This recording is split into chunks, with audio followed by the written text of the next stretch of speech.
This is one of the most interesting descriptions of the AI bubble that we're currently experiencing, and it's coming to you from Jeff Bezos.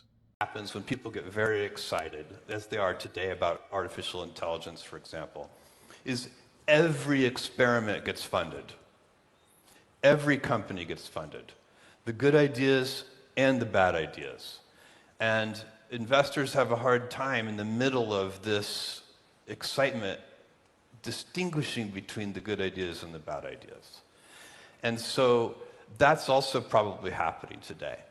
But it doesn't mean that anything that's happening isn't real.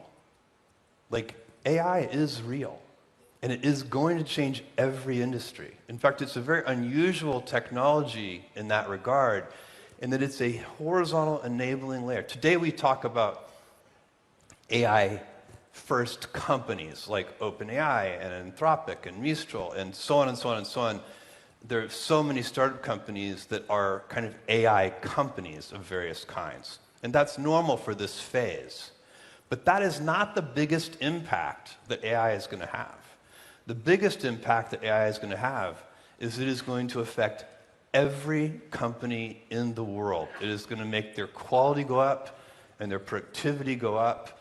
By every company, I literally mean every company, every manufacturing company, every hotel, every, consumer products company, et cetera, et cetera, et cetera. And so that is hard to fathom, but it's real. There is no doubt. We don't know how long it will take exactly. We don't know how quickly that transition will occur, and it'll probably occur at different rates in different industries.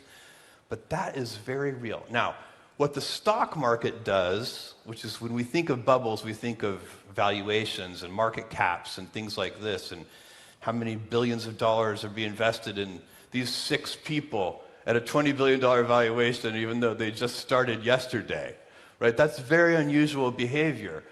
Investors don't usually give a team of 6 people a couple of $1 billion with no product. It's rare, and that's happening today.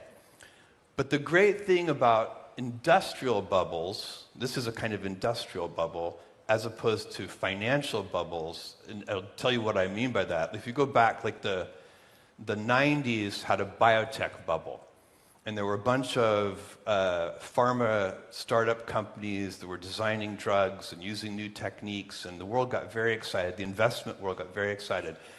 As a group, they all lost money, but we did get a couple of life-saving drugs.